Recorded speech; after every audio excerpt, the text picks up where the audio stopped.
मेरा शरीर जेल में है, आत्मा आप सबके बीच है।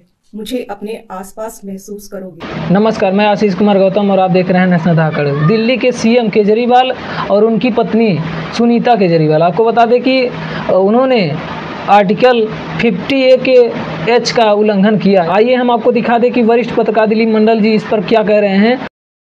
नमस्कार।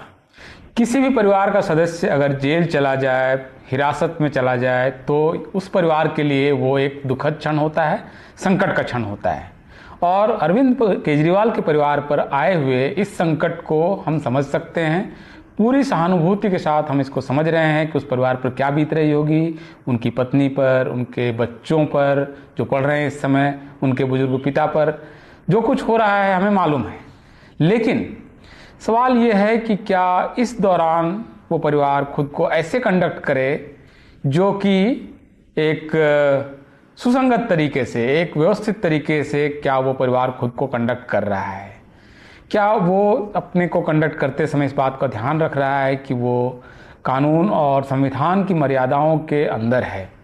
मुझे लगता है कि अरविंद केजरीवाल की पत्नी सुनीता केजरीवाल ने अभी हाल में जो बयान दिया है उससे कहीं ना कहीं संवैधानिक मर्यादाओं का उल्लंघन हुआ है। उन्होंने कहा है, मेरा शरीर जेल में है, लेकिन आत्मा आप सबके बीच है। आंखें बंद करो, मुझे अपने आसपास महसूस करोगे। उन्होंने केजरीवाल से मुलाकात करके लौटने के बाद ये बयान दिया, कई सारी बातें कही, साथ में ये भी कहा कि केजरीवाल ने उन्हें बाहर के लोगों को ये संदेश देने के लिए कहा है कि उनका शरीर बेशक इस समय हिरासत में है, लेकिन उनकी आत्मा जो है वो बाहर है।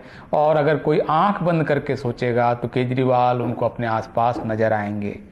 मुझे लगता है कि ये जो पूरा मामला है, ये जो संवैधानिक मर्यादा है, संविधान का मामला यहाँ पर इसलिए आता है क्योंकि आर्टिकल 51A बताता है कि किसी भी नागरिक के क्या कर्तव्य होने चाहिए, क्या हमारे फंडामेंटल ड्यूटीज़ हैं।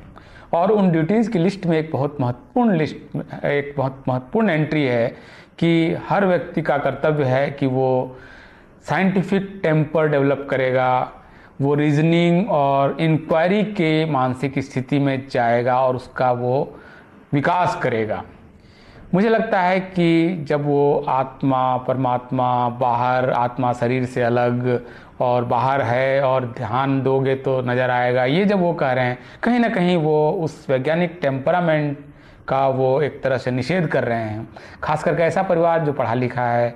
अरविंद केजरीवाल खुद IIT में गए हैं, IRS ऑफिसर रहे हैं, पत्नी भी IRS ऑफिसर हैं, बच्चे दोनों इंजीनियरिंग पढ़ रहे हैं, पढ़ा लिखा परिवार है। वो अगर ये कहे कि शरीर और आत्मा अलग और आत्मा बाहर घूम रही है, शरीर अंदर है और आंख बंद करने से नज़र आएगा, ये कुल मिलाकर मुझे लगता है कि जो साइंटिफिक टेम्परामेंट का जो हमारा फंडामेंटल ड्यूटी है एक सिटीजन के तौर पर, एक नागरिक के तौर पर, इसका कहीं ना कहीं वो निषेध कर रहे हैं, उल्लंघन कर रहे हैं। और अगर नेता और प्रबुद्धजन परिवार जो पढ़े लिखे हैं वो ऐसा करेंगे तो निश्चित रूप से जो कम पढ़े लिखे लोग हैं, अपेक्षाकृत जिनका इतना प्रिविलेजेज नहीं है, वो किस तरह से खुद को कंडक्ट करेगा। तो इस वजह से रास्ता दिखाने का जो काम है वो नेता का है। नेतृत्व का काम सिर्फ सत्ता में होना नहीं है। इस मामले में मैं ये चाहूँगा कि भारत के तमाम लोग वैज्ञानिक चेतना का अपने अंदर विकास करें और ख़ास करके जो प्रबुद्ध लोग हैं, नेता हैं, वो तो इसका